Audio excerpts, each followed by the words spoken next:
अल्हम्दुलिल्लाहि नहमदुहु व नस्तईनुहु व नस्तगफिरुहु व नु'मिनु बिही व नतवक्कलु अलैहि व नऊज़ु बिल्लाहि मिन शुरूरि अनफुसिना व मिन सय्यिआति अअमालिना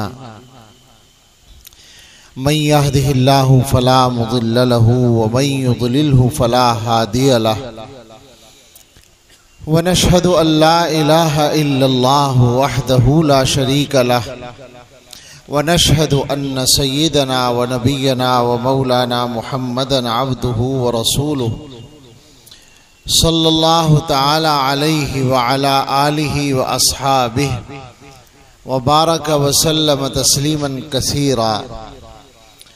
अम्मा बअदु फ़अऊज़ु बिल्लाहि मिनश शैतानिर रजीम। बिस्मिल्लाहिर रहमानिर रहीम। तिल्क दारुल आखिरतु नजअलुहा लिल्लज़ीना ला युरीदूना उलुव्वन फिल अर्दि वला फसादा वल आक़िबतु लिलमुत्तक़ीन। बिस्मिल्लाहिर रहमानिर रहीम। ववस्सा बिहा इब्राहीमु बनीहि व याक़ूब या बनिय इन्नल्लाह अस्तफ़ा लकुमुद्दीन फला तमूतुन्न इल्ला व अंतुम मुस्लिमून। सदक़ल्लाहुल अज़ीम। अन सुफ़ियान बिन अब्दिल्लाह रज़ियल्लाहु तआला अन्हु क़ाल क़ुल्तु या रसूलल्लाह क़ुल ली फ़िल इस्लाम क़ौलन ला अस्अलु अन्हु अहदन ग़ैरक क़ाल क़ुल आमन्तु बिल्लाहि सुम्मा इस्तक़िम। औ कमा क़ाल अलैहि सलातु वस्सलाम। सुब्हान रब्बिक रब्बिल इज़्ज़ति अम्मा यसिफ़ून व सलामुन अलल मुरसलीन वल्हम्दुलिल्लाहि रब्बिल आलमीन। अल्लाहुम्मा सल्लि अला सय्यिदिना मुहम्मदिन व अला आलि सय्यिदिना मुहम्मदिन व बारिक व सल्लिम।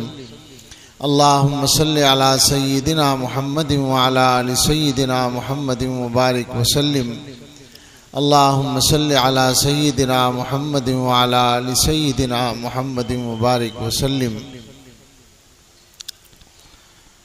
नुमाया खूब है शान अता मदीने से, नुमाया खूब है शान अता मदीने से के फैज़ याब हैं शाहो गदा मदीने से। उसी के दम से है दारुल उलूम में रौनक। दारुल देवबंद के गिरामी कद्र हज़रत मोहतमिम साहब दामत बरकातुहुम की मौजूदगी में ये नात मौजू है। इसमें दारुल का भी तज़किरा है और उस निस्बत का जो दारुल देवबंद को मदीना तैयबा से हासिल है। उसी के दम से है दारुल उलूम में रौनक। चला था इल्म का जो काफिला मदीने से। फरिश्ते सैकड़ों आते हैं और जाते हैं। बहुत करीब है अर्शे खुदा मदीने से।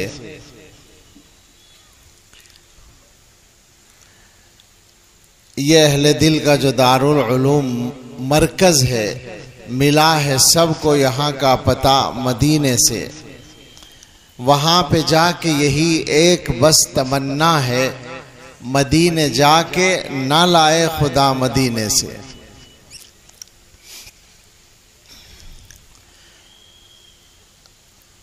सीरत कॉन्फ्रेंस मामूल के मुताबिक मुनक़िद है और इस हकीर गुनहगार तालिब इल्म के अलावा तमाम हजरात जिन्होंने खिताब किया और खिताब करेंगे वो मुंतखब और बड़े हजरात हैं।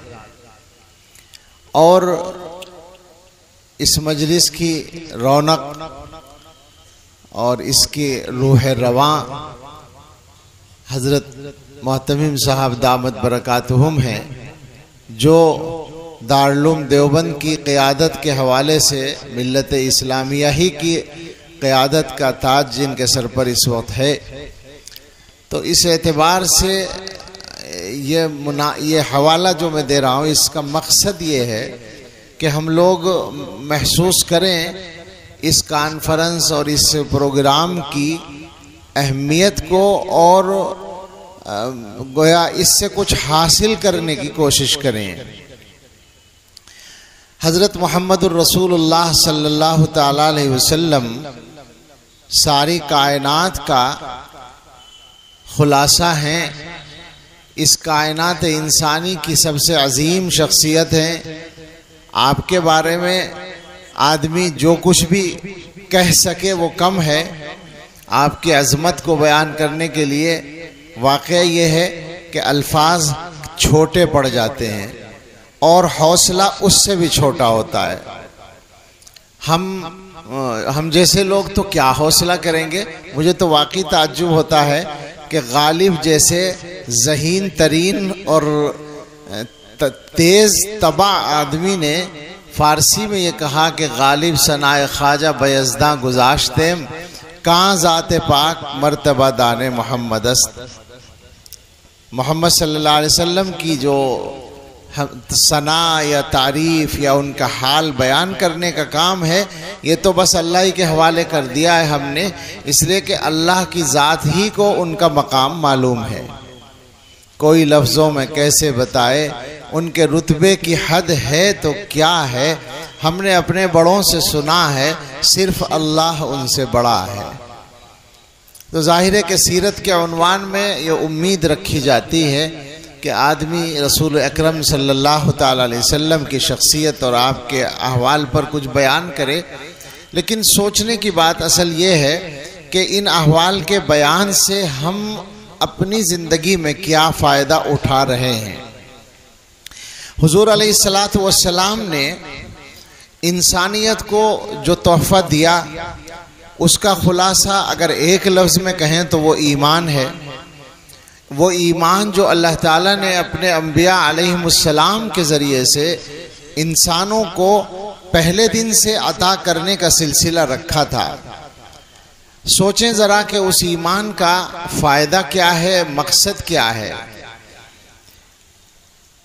एक बात जहन में आती है कि उस ईमान का जो असल मकसद और फ़ायदा हम उठा सकते हैं वो ये है कि हम उसको सही सलामत लेकर यहाँ से चले जाएं और जो हमारा असल वतन है जिसका नाम जन्नत है वहाँ खैर व आफियत से सीधे पहुँच जाएं। ये फ़ायदा है जो हासिल होना चाहिए और करने की कोशिश होनी चाहिए। ये तो हम सब जानते हैं कि हमारा जो असल वतन है वो जन्नत है, इसलिए कि हमारे बाप हज़रत आदम अला नबीना अलैहिस्सलातु वस्सलाम को अल्लाह ताला ने जन्नत में पैदा किया था और वहाँ से किसी हिकमत के तहत दुनिया में भेजा था। हिकमत अल्लाह ने खोल दी, पहले ही बता दी, आजमाने के लिए भेजा है। अभी 1-1.5-2 साल पहले एक साइंसदान अमेरिका का इंतकाल कर गया, स्टेफन क्या नाम था उसका, जो माजूर था जिस्मानी तौर पर।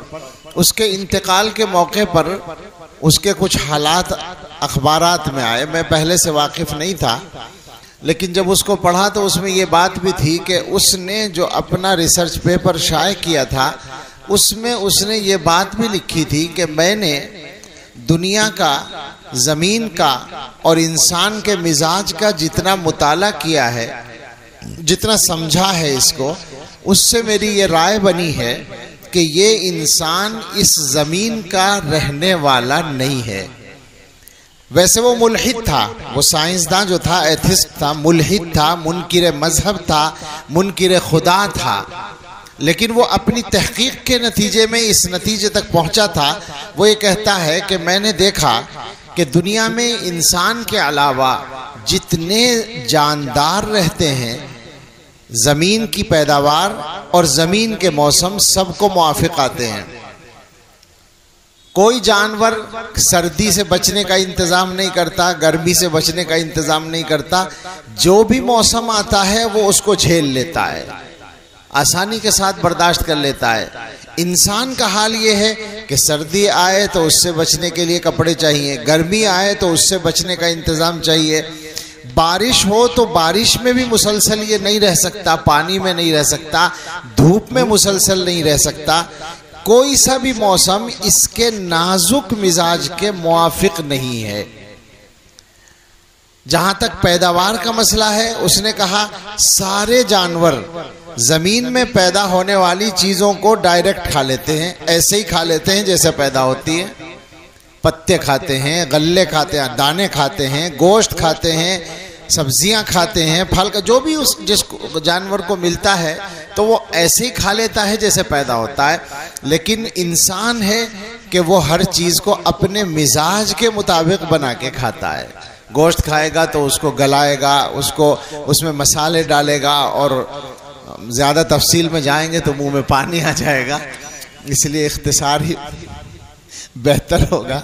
सब्जी खाएगा तो उसको भी काटेगा, उबालेगा, नमक मिर्च डालेगा तो खाएगा, अपने जायके के मुताबिक उसको बनाकर खाता है। तो इससे समझ में आता है कि ये बहुत नाजुक मिजाज है। ज़मीन का मिजाज इसके मिजाज के मुताबिक नहीं है। ऐसा महसूस होता है, ये वही लिख रहा है कि ऐसा महसूस होता है कि ये इंसान किसी ऐसी जगह रहता होगा जहाँ का मौसम और ग़िज़ाएँ इसके मिजाज के मुताबिक होंगी, वहाँ इससे कोई गलती हुई होगी और वहाँ कोई ऐसी ताकत होगी जिसने उठा के इसको यहाँ फेंक दिया सज़ा के तौर पर। मैं सच कहता हूँ कि जब मैंने ये पढ़ा तो फ़ौरन कुरान करीम की आयत जहन में आई कि अल्लाह ताला ने हज़रत आदम अलैहिस्सलातु वस्सलाम को फरमाया था, इन्ना लका अल्ला तजुआ फ़ीहा वला तअरा व अन्नका ला तज़मअ फ़ीहा वला तज़हा। जन्नत के अंदर जो तुम्हें नेमतें हासिल हैं वो ये हैं कि न खाने का भूख प्यास का मसला है, न कपड़ों का मसला है, न धूप लगने का मसला है, यहाँ कोई तुम्हें परेशानी नहीं है। तो बिल्कुल वो तस्दीक कर रहा है, वो मुल्हिद इंसान तस्दीक कर रहा है कि ये इंसान कहीं और रहता था जहाँ की हर चीज़ इसके मिजाज के मुताबिक थी, वहाँ से किसी गलती की बुनियाद पर इसे यहाँ डाल दिया गया।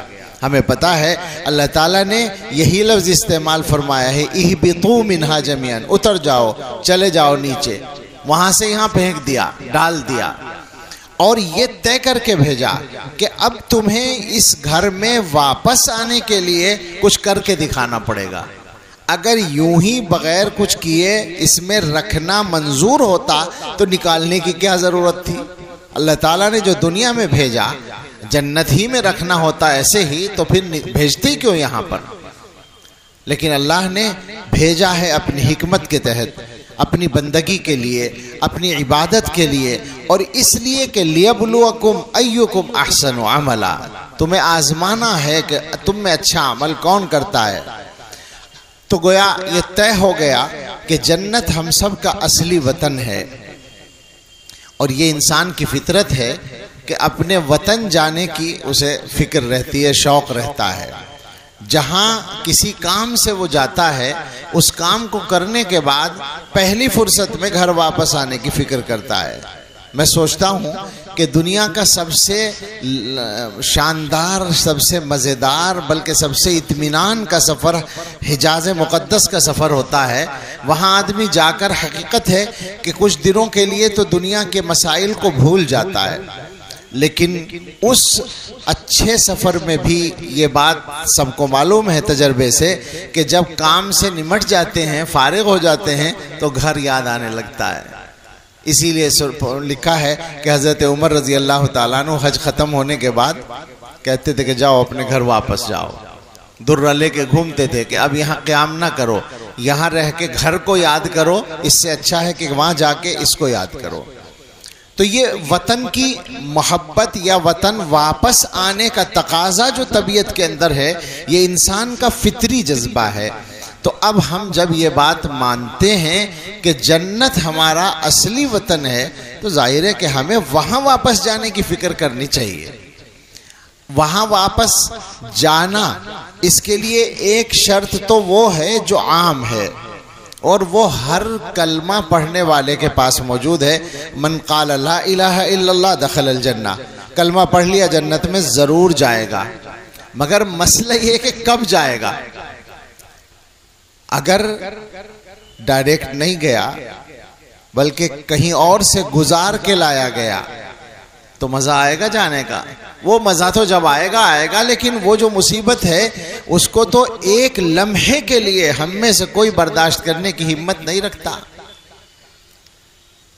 हमने सुना है कि हज़रत थानवी रहमतुल्लाह अलैह ने कहीं लिखा है, ये वाक़या ही है शायद, कि रुड़की के इलाके में जुमे की नमाज हो रही थी और मस्जिद का सहन खुला था, यानी बड़ा हिस्सा जो था वो कवर्ड नहीं था, उसमें धूप थी, गर्मी थी, लोग बैठे थे।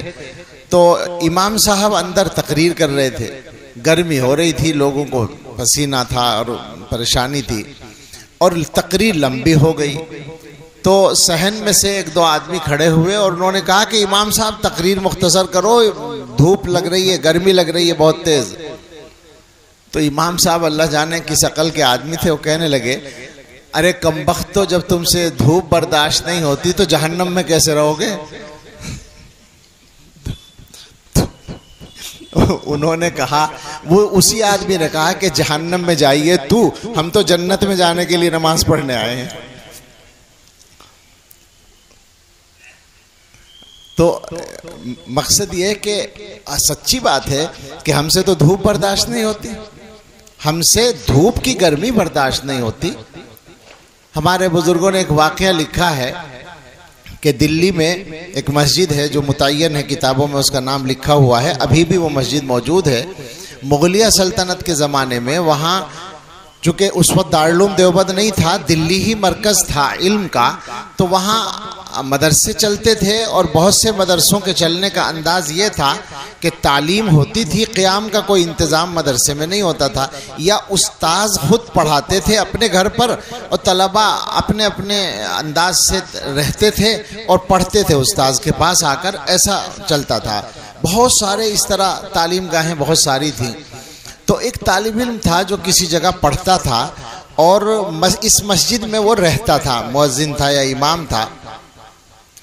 रात को सारे नमाजी चले गए, दरवाज़ा बंद करके वो पढ़ने के लिए बैठ गया, तो अचानक किसी ने दस्तक दी, खोला तो एक जवान खूबसूरत लड़की दाखिल हुई और उसने अंदर दाखिल होके अंदर से दरवाज़ा बंद कर लिया।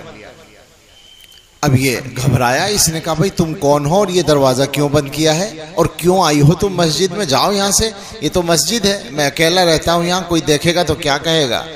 तो उसने कहा कि ज़रा सा सब्र करो, मैं परेशानी में आई हूँ। बात यह है कि मेरे रिश्तेदार इधर रहते हैं और घर इधर है, और ये बीच में मस्जिद के सामने चौराहा है, यहाँ चौराहे पर झगड़ा हो रहा है, फसाद हो रहा है, लोग एक दूसरे को मार रहे हैं, वही मेरा रास्ता है, अगर मैं वहाँ से गुजरूंगी तो मेरी इज्जत, मेरी जान खतरे में पड़ेगी।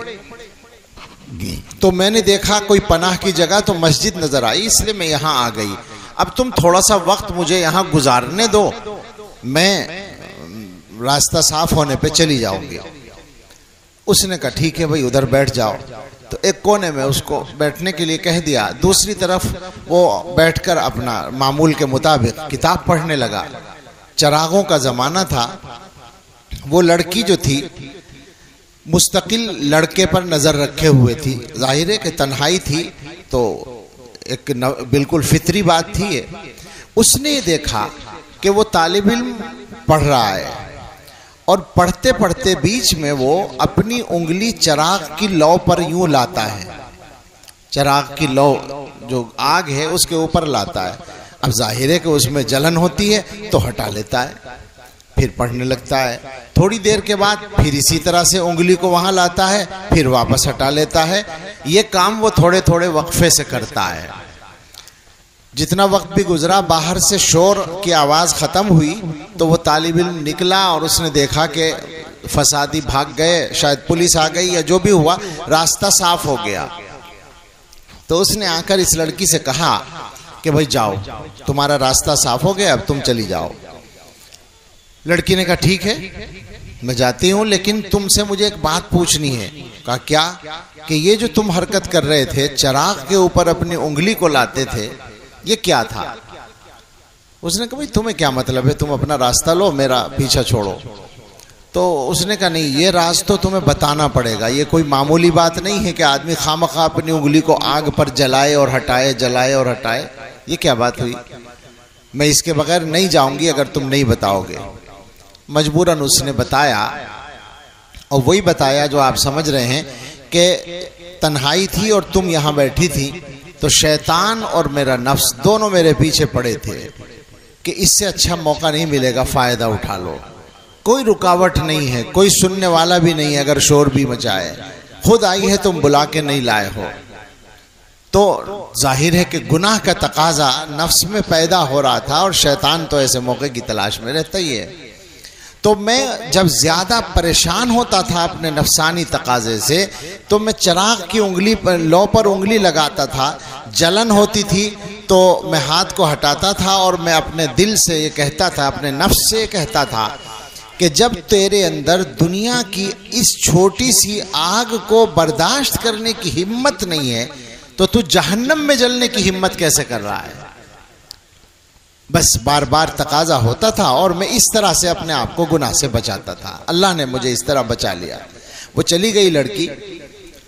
अगले दिन उसका बाप, कहते हैं कि वो मुगलिया ख़ानदान का रिश्तेदार था, बड़ा आदमी था महल्ले का, वो मस्जिद में आया और उसने लोगों से पूछा कि यहाँ रात को कौन रहता है। लोगों ने कहा कि मस्जिद में एक तालिब इल्म रहता है, इमाम है या मुअज्जिन है। तो उन्होंने कहा मैं उससे मिलना चाहता हूँ। किसी ने कहा क्या बात है। कहने लगे कि मैं उससे अपनी बेटी का निकाह करना चाहता हूँ। लोगों ने कहा कि आप इतने बड़े आदमी, आपकी बेटी के लिए रिश्तों की क्या कमी हो सकती है, वो तो गरीब पता नहीं कहाँ का रहने वाला, दूर दराज का, और वो तालिब इल्म है, उससे आप अपनी बेटी का निकाह करके क्या करेंगे और क्यों करेंगे, आपकी बेटी को तो बहुत रिश्ते मिल जाएंगे। तो उसने जवाब दिया, उसने बताया बाप ने कि रात ये वाक़या पेश आया है और मेरी बेटी का ये कहना है कि मैंने अपनी ज़िंदगी में एक पाक दामन इंसान देखा है, मैं उसी से शादी करना चाहती हूँ, उसी से निकाह करना चाहती हूँ। तो बात अल्लाह में ऐसी पाक दामनी हम सबको नसीब फरमा दे। हकीकत यही है कि किरदार तो इसी का नाम है। तो कहना यह था कि जहन्नम की आग में जलने की हिम्मत तो किसी में नहीं है, इसलिए कोशिश हमें ये करनी है कि वहाँ से गुजरे बगैर सीधे हमें जन्नत में जाने का मौका मिल जाए। अब जाहिर है कि सीधे जन्नत में जाने के लिए जो चाहिए वो सिर्फ कलमा पढ़ लेना काफ़ी नहीं है, बल्कि उसके बाद बहुत सारे काम हैं जो करने हैं, जिसको आसान ज़बान में मुख्तसर अल्फाज में यूँ कहा जाता है कि उस ईमान के तकाज़ों को पूरा करके ज़िंदगी गुजारनी है। दूसरे अल्फाज में यूँ भी कह सकते हैं कि जो ईमान अल्लाह ताला ने अता किया है हज़रत मुहम्मदुर रसूलुल्लाह सल्लल्लाहु ताला अलैहि वसल्लम की बरकत से, उस ईमान को सही सलामत आखिरी सांस तक लेकर जाना है। अब आप सोच सकते हैं कि आखिरी सांस तक ले जाने के लिए क्या चाहिए कि ईमान के अंदर ताकत हो। कमज़ोर ईमान का कोई एतबार नहीं है। आपको पता है कि एक दुश्मन साथ में भेजा गया है दुनिया के अंदर, सब जानते हैं उस दुश्मन को, इसलिए कि उसे दुश्मन समझने वाले ही कम हैं, ज़्यादातर तो दोस्त ही समझने वाले हैं, और दुश्मन समझते भी हैं तो उसके साथ मामला दोस्तों ही जैसा करते हैं, मामलात उससे अच्छे रखते हैं, ताल्लुकात ठीक हैं। वो दुश्मन जो है जिसका नाम शैतान है, इब्लीस है, वो ये मिशन लेकर आया है कि मैं आदम की ज़्यादा से ज़्यादा औलाद को जहन्नम में लेके जाऊंगा। उसने अल्लाह ताला से कहा था। तो ये मिशन उसके सामने हर वक्त रहता है, और इस मकसद को पूरा करने के लिए वो हर ईमान वाले के पीछे लगा रहता है, ज़िंदगी भर लगा रहता है, और आखिरी वक्त तक वो पीछा नहीं छोड़ता। आपने पढ़ा होगा, सुना होगा, हज़रत इमाम अहमद इब्न हम्बल रहमतुल्लाह अलैह का वाक़या। इमाम अहमद का नाम इस उम्मत की तारीख़ की अजीम तरीन शख्सियात में है, मकबूल तरीन इंसानों में है। अल्लाह के मकबूल बंदे हैं जिनकी मकबूलियत की शहादतें उनकी हयात में मिल चुकी हैं। ऐसी मकबूल शख्सियत, लिखा है कि जब उनके ऊपर आजमाइश आई थी एक फितना था। हुकूमत वक्त ने एक बातिल नज़रिए को उलमाए हक से मनवाने की कोशिश की थी, और ये उलमाए हक का किरदार हमेशा से रहा है और आज तक है। यही उलमा, यही जो अकाबिर देवबंद का नाम लेने वाले और उनसे वाबस्तगी रखने वाले उलमा हैं, जो कभी जमीयत उलमा के मैदान से काम करते हैं, कभी दारुल देवबंद के मैदान से, और कभी मुल्क भर में फैले हुए मदरसों के प्लेटफार्म से, और कभी किसी अंदाज से। ये किरदार उलमा का मुकर्रर है और तारीख़ में महफूज है, और अल्हम्दुलिल्लाह आज भी इस तारीख़ के नमूने बढ़ते जाते हैं अल्लाह के करम से। वही किरदार उस वक्त इमाम अहमद को अदा करना पड़ा। उन्होंने हक का ऐलान किया, हुकूमत के दबाव को कबूल नहीं किया, उनको सजाएं दी गई, और सजाएं बाकायदा, ऐसा नहीं कि खाली जेल में यूं ही डाल दिया गया, बल्कि कोड़े मारने की सजाएं भी दी गई। बाद में हुकूमत बदली, कुछ हालात बदले, सजाओं का सिलसिला बंद हुआ। उस जमाने में इमाम अहमद रहमतुल्लाह अलैह ने एक किस्सा सुनाया लोगों को कि जिस वक्त मुझे कोड़े मारने के लिए ले जाया जा रहा था, तो मुझे महसूस हुआ कि पीछे से किसी ने कुर्ते का कोना पकड़ा है, खींचा है मुतवज्जे करने के लिए। मैंने मुड़कर देखा तो एक अजनबी सा, अजीब सा आदमी, उसने करीब होकर कहा कि इमाम साहब, मैं अबुल हैसम डाकू हूँ। अबुल हैसम डाकू उस जमाने का एक मशहूर नाम था। हर ज़माने में डाकू मशहूर होता है कोई ना कोई। जैसे हम कुछ पहले के ज़माने में हमारे इलाके में सुल्ताना डाकू मशहूर था, जिस पर किताबें भी लिखी गई हैं, सवानें भी उसकी लिखी हुई है। हमारे इलाके का रहने वाला था वो, और इस तरह मुख्तलिफ होते हैं। तो अबुल हैसम डाकू मशहूर था, पकड़ा भी जाता था, सज़ा भी काटता था, फिर छूट जाता था, फिर चोरी करता था, डाके डालता था। एक उसका नाम था इस काम में। उसने कहा, मैं अबुल हैसम डाकू हूँ, मैंने कमीनी दुनिया के लिए 18,000 कोड़े खाए हैं। इमाम अहमद, तुम अल्लाह के दीन के लिए कोड़े खाने जा रहे हो, फिसल मत जाना, साबित कदम रहना। मैंने दुनिया के लिए कोड़े खाए हैं और मैं साबित कदम रहा हूँ। इस्तिकामत का सबक सुना रहा है। दुनिया के लिए जो उसने इस्तिकामत दिखाई, उससे इबरत हासिल करने को कह रहा इमाम अहमद रहमतुल्लाह अलैह को। और इमाम अहमद की इस्तिकामत का क्या कहना, उनके बारे में तो ये है कि जब ये आजमाइश उन पर आई तो इमाम शाफी रहमतुल्लाह अलैह उनके उस्ताद मोहतरम हयात थे, और उन्होंने ख्वाब में देखा सरकार दो आलम सल्लल्लाहु ताला अलैहि वसल्लम को। आपने फरमाया कि अहमद को एक आजमाइश की खबर दे दो, खुशखबरी दे दो जो उसको पहुँचेगी, वो आजमाइश पहुँचेगी, वो साबित कदम रहे।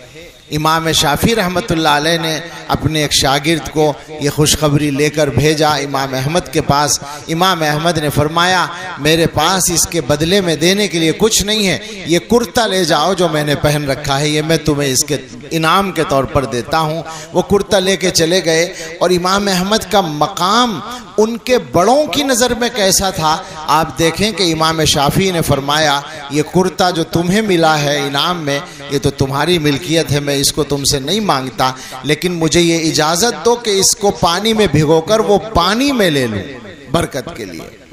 ऐसी मकबूल शख्सियत इमाम अहमद रहमतुल्लाह अलैह की है। उनके बारे में ये लिखा है कि आखिरी वक्त में घर वालों ने महसूस किया कि तबीयत ऐसी लग रही है जैसे अब इंतकाल होने वाला है। आपको मालूम है कि अगर किसी आदमी की नज़ा की हालत हो तो हुक्म यह है कि उसको कलमे की तलकीन की जाए, उसके सामने आहिस्ता आहिस्ता कलमा पढ़ा जाए कि उसके कान में आवाज़ भी पहुंच जाए और नागवार भी ना हो, उसका जहन मुतवज्जे हो जाए और वो भी कलमा पढ़ने लगे। इस नीयत से घर वालों ने कलमा पढ़ना शुरू किया, लेकिन उनकी हैरत की इंतहा न रही जब उन्होंने देखा कि हम कलमा पढ़ने को कहते हैं और वो मना करते हैं। इमाम अहमद कह रहे हैं ला, नहीं, नो। चंद बार ऐसा हुआ कि इधर से कलमा पढ़ा गया, उधर से ला, तो ऐसा लगा जैसे हमसे कह रहे हों कि मैं कलमा नहीं पढ़ता। ये लोग बड़े घबराए कि इतनी बड़ी शख्सियत और इंतकाल के वक्त वो कलमा पढ़ने से इनकार कर रहे हैं, ये कैसे होगा। लेकिन चंद ही लम्हों के बाद उनकी वो कैफियत जो थी बेहतर हुई और वो इधर मुतवज्जे हुए।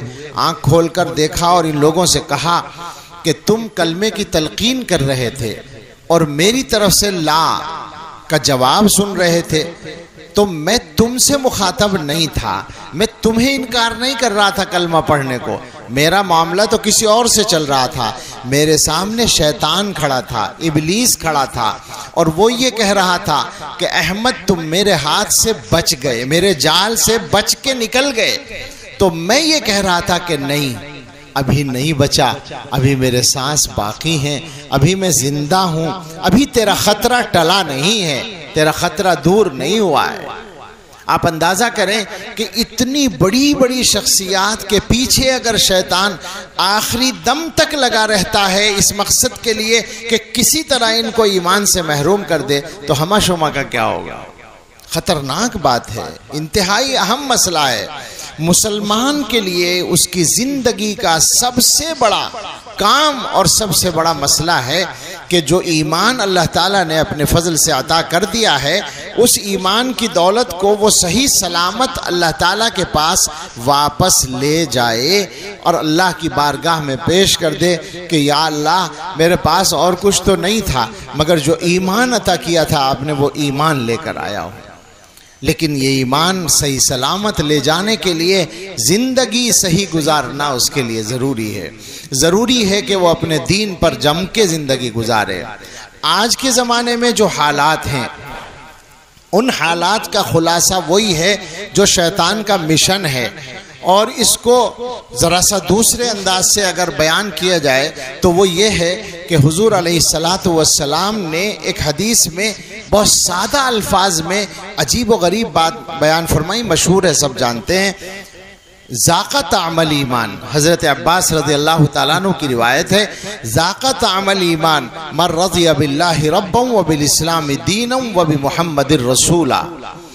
जो आदमी अल्लाह को अपना रब, इस्लाम को अपना दीन और मजहब और हज़रत मोहम्मद सल्लल्लाहु ताला अलैहि वसल्लम को अपना रसूल माने, खुश होकर अल्लाह को रब मानने पर राज़ी हो, राज़ी होने का मतलब मुतमईन हो, हुजूर को अपना रसूल मानने पर मुतमईन हो, इस्लाम को अपना मजहब मानने पर मुतमईन हो, उसको ईमान का जायका मिल जाएगा।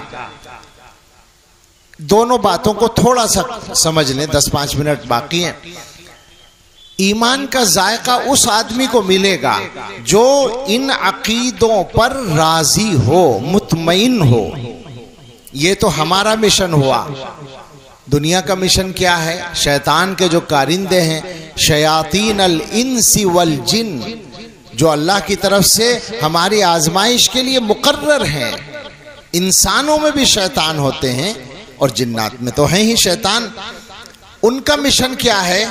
इन तीनों चीज़ों से हमें मुतज़लज़िल कर देना, इस्तिकामत को ख़त्म कर देना, पुख्तगी को ख़त्म कर देना।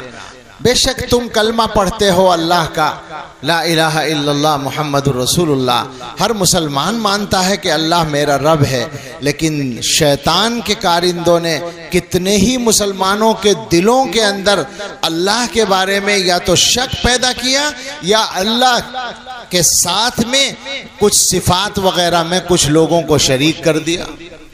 जो कुछ मुझे लेना है ले लूँगा मोहम्मद से, या गौसे पाक से ले लूँगा, या फलां से ले लूँगा। ये क्या है?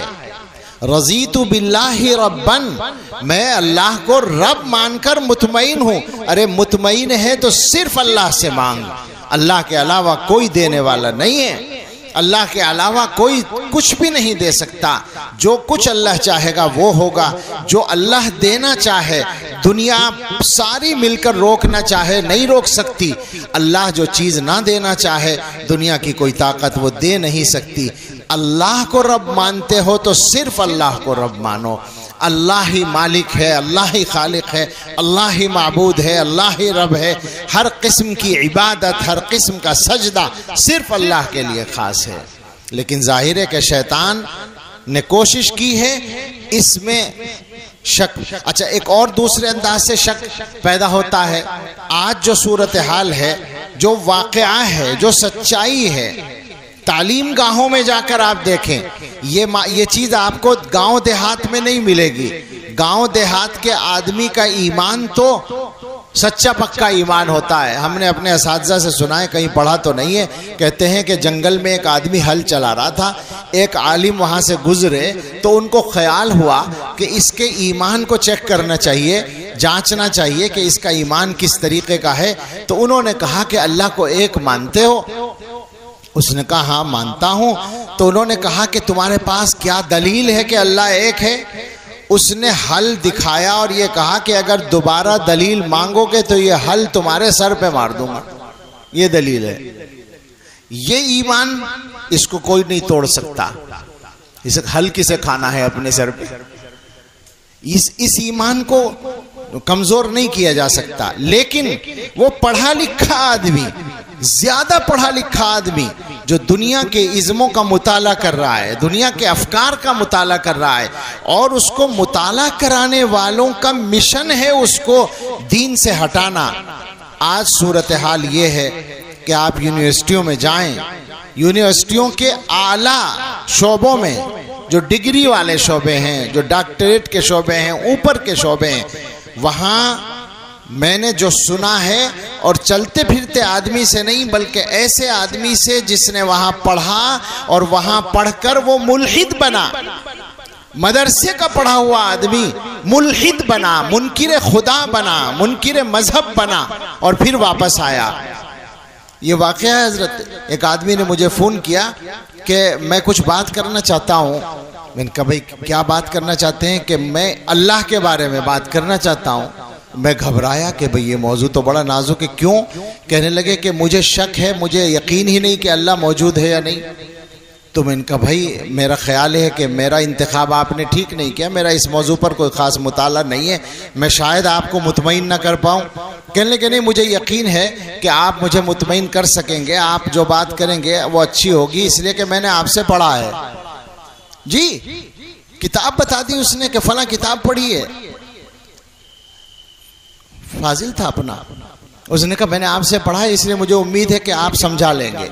फिर उसने बताया कि मैंने पीर साहब से भी राब्ता किया है और उन्होंने मुझे कुछ पढ़ने के लिए बताया। खैर उससे कुछ राब्ता रहा और उसके बाद मेरा ख्याल है वहाँ की बरकत ज़्यादा हुई, वापस आ गया वो। अब उसका ईमान ऐसा है कि वो रोज़ाना, हज़रत ने उसको बताया, तो 10 पारे तिलावत करता है कुरान का, अल्हम्दुलिल्लाह। और गुनाह की खुली दावत उसको मिलती है और वो ठुकरा देता है और अपने दीनी कामों में लग जाता है। और इतना ज़हीन आदमी है कि यूनिवर्सिटी को टॉप भी किया है उसने अपने मजमून में। तो आप अंदाज़ा करें कि उसने ये बताया कि यूनिवर्सिटियों में जो प्रोफेसर हैं ऊपर के दर्जात में 80% एथिस्ट हैं, मुल्हिद हैं। 80% बैकग्राउंड उनका मुस्लिम भी है, हिंदू भी है, ईसाई भी है। वो किसी भी मजहब से आते हैं लेकिन यहाँ आके मुल्हिद हो जाते हैं, मुनकिर मजहब व मुनकिर खुदा हो जाते हैं। तो आप अंदाज़ा करें कि कितनी ख़तरनाक सूरत हाल है। रज़ीतु बिल्लाहि रब्बन का हमें मिशन दिया गया, बल्कि एक तरह से मेयार दिया गया। अल्लाह को रब मानो मजबूती के साथ, दुनिया की ताकत इधर से उधर हो जाए, तुम्हारे ईमान में कोई फ़र्क ना आए। हज़रत मोहम्मद सल्लल्लाहु अलैहि वसल्लम को रसूल मानते हो, 100% यही मानो, और ये मानो कि रहबरी के लिए सिर्फ वही ज़ात हमारे लिए मेयार है, और उनके सहाबा जिन्होंने उनसे दीन सीखा है वो मेयार हैं, उनका तरीक़ा ही हिदायत का तरीक़ा और रास्ता है। और इस्लाम को अपना मजहब मानते हो तो इस चक्कर में ना पड़ना कि आदमी आकर तुमसे कहे कि साहब इस्लाम तो बहुत अच्छा मजहब है, मगर ज़रा पर्दे का जो मसला है वो थोड़ा सा तरक्की में रुकावट बनता है और औरतों की बराबरी और मुसावात का हक छीनता है।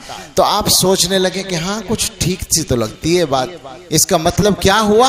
यकीन कमज़ोर है, ईमान कमज़ोर है। आज शैतान की ताकतों का मिशन यही है कि रज़ीतु बिल्लाहि रब्बन व बिल इस्लाम दीनन व बि मुहम्मदिर रसूला, जो हमें दिया गया इससे हटाया जाए। इससे हटाने के लिए वो ताकतें काम कर रही हैं। हमारा काम यह है कि हम ये तय कर लें, अल्लाह से हम मांगें दुआएं कि अल्लाह हमें आजमाइश से बचाए। सच्ची बात यह है हम तो इतने कमज़ोर हैं कि छोटा सा थपेड़ा लगने के भी लायक नहीं है, बर्दाश्त करने के लायक नहीं है। आज भी इस दुनिया में हैं कुछ लोग जो पहाड़ों से टकराने की भी ताकत रखते हैं और आजमाइशों में पूरे उतरते हैं, मगर हम तो कमज़ोर हैं। अल्लाहुम्मा इन्ना नसअलुकल अफ़्व वल आफ़िया, हम तो आफियत मांगते हैं, बिल्कुल आफियत मांगे, मगर यकीन और ईमान इस दर्जे का रखें कि दुनिया इधर से उधर हो जाए, दुनिया की कोई ताकत हमारे सामने आ जाए, दुनिया का कोई मफाद सामने आ जाए, हमें अपने इस मेयार से नहीं हटना है कि हमारा पूरा ईमान अपने रब पर, अपने पैगंबर सल्लल्लाहु अलैहि वसल्लम पर और अपने मजहब पर कामिल और मुकम्मल हो, हमें पूरा एतमाद हो अपने लिए भी, और यही रास्ता हम अपने बच्चों के लिए मुंतखब करके उनके दिलों में उतार कर जाएं। हम दुनिया से अपने ईमान की हिफाजत का भी इंतज़ाम करके जाएं और अपने बच्चों के ईमान की हिफाजत का भी इंतज़ाम करके जाएं। ये हमारा मिशन होना चाहिए। दुनिया की कोई ताकत हो, दुनिया के जो भी हालात हों, लेकिन हज़रत मोहम्मद सल्लल्लाहु ताला अलैहि वसल्लम ने जो रास्ता हमें दिया है, जो ईमान हमें दिया है, उस ईमान को सही सलामत लेकर दुनिया से रुखसत होना, ये हमारा सबसे बड़ा मकसद और सबसे बड़ा मसला है। और सीधी सी बात है, दुनिया की तो जैसी गुजरी गुजर जाएगी, हमारा मसला तो आखिरत के लिए है। हम अगर सही सलामत ये लेकर नहीं जाएंगे तो हमारा क्या होगा? अरे भाई तुम जो चाहे कहते रहो, हमारा तो बस यही हमारी पहचान है, ला इलाहा इल्लल्लाह मुहम्मदुर रसूलुल्लाह। हमारा तो बस ये ईमान है कि हम राज़ी हैं, हम मुतमईन हैं अल्लाह को रब मानकर, इस्लाम को अपना मज़हब मानकर और हज़रत मोहम्मद सल्लल्लाहु ताला अलैहि वसल्लम को अपना पैगम्बर और नमूना मानकर हम इसी पर जीना और इसी पर मरना चाहते हैं। अल्लाह हमें सआदत नसीब फरमाए। आमीन। व आखिरु दावाना अनिल हम्दुलिल्लाहि रब्बिल आलमीन।